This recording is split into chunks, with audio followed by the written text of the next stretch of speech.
tarde pessoal, tudo bem com vocês? Sou o Rafa do canal Concorda com o Rafa. E a análise escolhida hoje é a série de maior sucesso que ganhou 18 Emmys, chamada Shogun.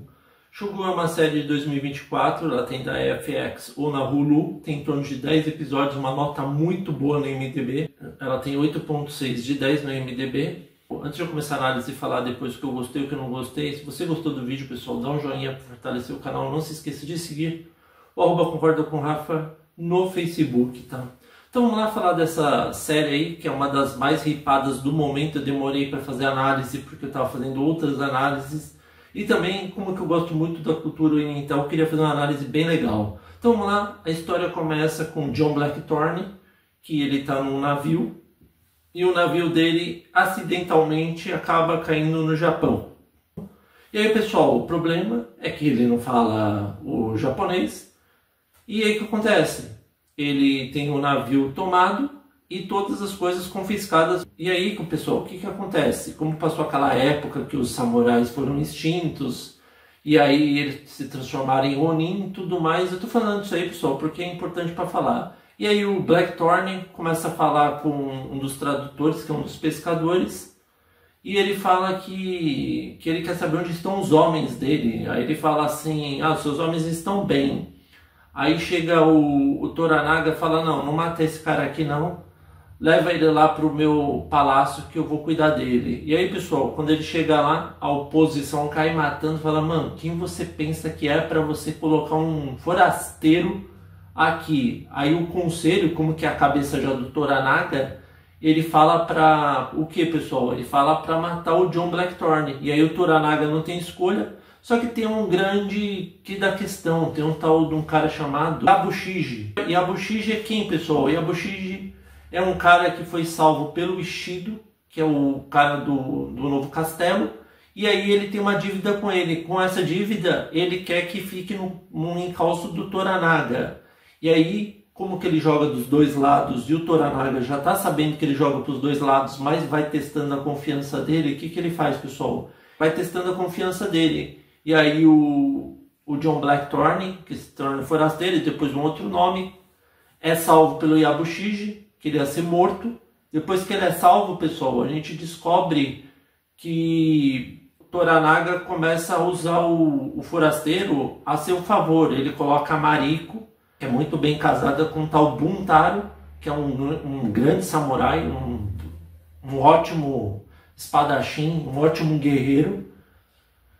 Só que ela tem uma história triste, porque a família dela, pessoal, ela era uma família de assassinos, ela é até considerada uma família de assassinos. Ela ia se matar, né, fazer aquele verdadeiro seppuku, alguma coisa assim, que é o que eles se matavam. E aí, pessoal, ele não faz isso. E aí ele coloca ele como que ela se fosse coloca ela para conviver com ele, para ir ensinando ele e traduzindo todas as coisas. Só que na verdade isso é um plano espetacular do Toranaga, porque o Toranaga consegue fugir do castelo que ele estava aprisionado e ir para um outro lugar, e aí ele vai tentando conseguir forças para derrotar o tal do Ishido, pessoal. Só que o problema é que o Ishido tem um apoio muito forte, que é do herdeiro. Se ele tiver o apoio do herdeiro do castelo de Osaka, o Toranaga nunca vai ganhar essa guerra. Então o que ele decide fazer? Ele decide ir tentando aliados, não consegue, até que ele consegue o irmão dele, pessoal. Quando ele consegue o irmão dele, o que ele menos imaginava é que o irmão dele estava no conselho novo do Ishido e é um traidor. E ele fala que ele tem 48 horas para ele se entregar. E também, ele tem esquecido uma coisa importante. O Ishido pede para o Yabushiji ir voltar para o castelo de Osaka, que ele está considerado como um traidor, pedir desculpas. E aí um dos militares dele foi lá explorar. Só que o filho do Toranaga, pessoal, quando o Toranaga está aí procurando pessoas, ele é louco da cabeça. Sabe o que ele decide fazer? Ele decide usar o kit de guerra do forasteiro para explodir o cara.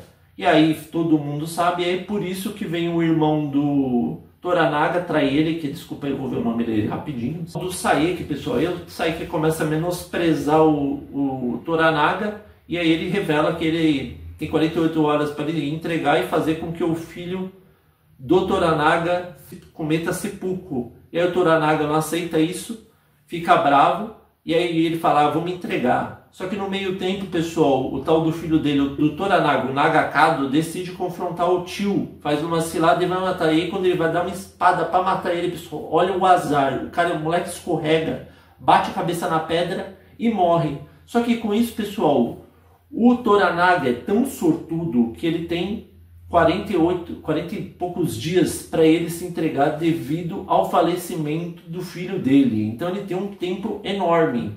E aí ele decide fazer o que, pessoal? Ele decide bolar um plano espetacular, que primeiro ele fala que ele vai se entregar, e aí um dos caras lá, braço direito dele, que é o pai do Buntaro, que o Buntaro também é outro que a gente pensa que ele morreu na batalha, e aí o forasteiro tem um caso com a Mariko, e aí o Buntaro volta da além, para a infelicidade deles, acaba o romance deles. E eles têm uma coisa muito forte, o Buntaro percebe isso, e o pai dele acaba até cometendo seppuku para proteger o Toranaga, que era o melhor amigo. Tanto que no seppuku, pessoal, eles pegam um punhal, cortam a barriga, e aí quando o cara fica se contorcendo de dor, sempre tem que ter um assistente que corta a cabeça e acaba com o sofrimento. E aí até o Buntaro é o que acaba com o sofrimento do pai. E aí todo mundo fica bravo com o Toranaga. Mano, por que você está desistindo? O futuro do Japão está nas suas mãos. Você pode fazer o shogunato perfeito. Só que o Toranaga não é besta, pessoal. Ele vai armando o planinho dele, tudo certo. A segunda parte do plano dele é o quê? Depois que acha que o grande braço direito dele morreu, ele usa a Mariko para ir até o castelo de Osaka e começa a falar lá com o Ishido e fala, tá bom, eu gostei do asilo, mas amanhã eu tenho que ir embora. Só que aí o Ishido e o conselho falam, o Ishido fica bravo e fala, você não é prisioneira, mas eu não vou deixar você ir embora. Você não pode ir embora até o Toranaga se entregar. Não, mas eu tenho uma obrigação com o Toranaga, eu vou ficar. E aí, pessoal, tem uma das cenas que ela enfrenta vários caras, ela consegue confrontá-los, só que como ela é mulher, ela não tem tanta força e acaba sendo vencida. Aí ela fala, pela tal humilhação, ela vai cometer o seppuku. Quando ela vai cometer o seppuku, pessoal, até o forasteiro se oferece para ela, para cortar a cabeça dela, porque ele ganha as katanas da Fuji, que é uma meretriz dada pelo Toranaga, que tem uma história muito triste também. O Ishido impede e fala, não, você tá perdoado, você pode ir embora do castelo. E aí o forasteiro consegue ficar com a Mariko, só que à noite a gente descobre que o grande Abushiji decide fazer o que, pessoal? Trair todo mundo. Ele abre... O que a Abushiji decide fazer? Ele decide abrir as portas do castelo, vai lá, começa uma matança e o objetivo era o quê? Matar a Mariko. E aí quando que eles fecham a porta e colocam uma bomba, a Mariko segura a porta, impede e acaba morrendo. Com essa morte da Mariko, todas as pessoas estão livres para sair do castelo Osaka e voltar onde está o Toranaga. E aí, pessoal, isso consistia também no plano do Toranaga, que eu vou revelar mais para frente. O John Blackthorne se oferece a cometer seppuku para o Toranaga se ele se render, já que o Yabushiji é considerado culpado, que viram ele abrindo as portas para matar as pessoas. E aí o John Blackthorne fala, não, eu não quero mais matança, perdoe ele. Aí ele fala, nananina, não vou perdoar esse cara não. E você também não vai cometer seppuku, ainda mais que destruíram o navio do Blackthorne.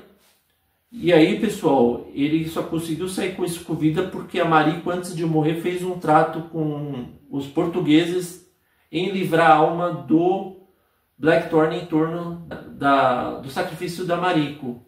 É uma coisa assim bem complexa, pessoal, tanto que são 10 episódios de 1 hora. Voltando à história, o Toranaga fica bravo e fala, não, você vai continuar aqui na minha equipe, eu não quero saber. E o Yabushiji é considerado o culpado e vai cometer o seppuku, tanto que o Toranaga vai fazer para ele as honras. E aí a gente antes vê que a Fuji decide se tornar freira, finalmente o Toranaga permitiu que ela se tornasse freira. O Blackthorne oferece uma corona para ela de canoa. Eles vão lá, ela joga as cinzas do filho e do marido e ela vai decidir a vida dela enquanto o Blackthorne volta lá para o Toranaga e revela finalmente o plano dele, pessoal. O plano dele Como a Mariko era amiga da Tawoshiba, que o pai dela acabou matando toda a família dela, e com a morte dela, ela decide fazer o que, pessoal? Ela decide ser neutra, porque lembra que eu falei no começo da análise, o problema maior do Toranaga era o exército do herdeiro do castelo de Osaka. E aí ela falou, não, eu não vou interferir, você pode ficar tranquilo. E aí o Toranaga conta todo o segredo dele para o Yabushiji, que era o quê? Que ele usou a Mariko, que ele mentiu pro Blackthorn, porque ele sabia que ele realmente era um pirata e ele não veio lá à toa. E também ele revela que ele que foi que destruiu o navio de propósito para mantê-lo perto, pessoal. Ele não quer que ele vá embora porque ele fala que ele tem um propósito aqui mesmo com a morte da Mariko. E aí, pessoal, o Toranaga revela que o sonho dele, quando ele estiver com todo o exército, é chegar uma mensagem e falar para o Ishido que o conselho não vai querer guerra.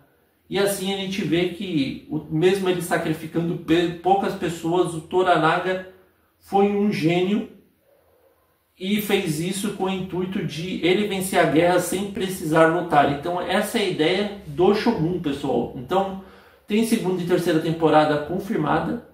Não é à toa que ganhou 18 Emmys. Então vamos lá para o que eu gostei e o que eu não gostei. Pessoal, eu gostei bastante da série. Achei a história muito boa, que nem o filme O Último Samurai e também que nem a série Vikings, quando que o Ragnar ele é prisioneiro do Alfredo, né, e vai aprendendo costumes e tudo mais. Mas a série é muito boa. A única ressalva que eu tenho para falar dessa série, pessoal, que todo mundo está reclamando, é que tem cenas que fica meio desfocado, desfigurado. Eu fui atrás na internet e parece que é mais problema da FX. A Hulu falaram que não tem esse problema. Não sei dizer se é problema de codificação. Eu sei que no começo é muito estranho e algumas partes fica bem estranho, ainda mais quando é filmada de cima. Mas no geral a série é surpreendente mesmo, mais do que recomendada. A nota que eu dou é nota 9,5, pessoal. E aí, vocês concordam ou não com o Rafa? Espero que vocês tenham gostado da análise. Novos inscritos, sejam bem-vindos. Inscritos aí com eles, continuem firme. Muito obrigado e até a próxima.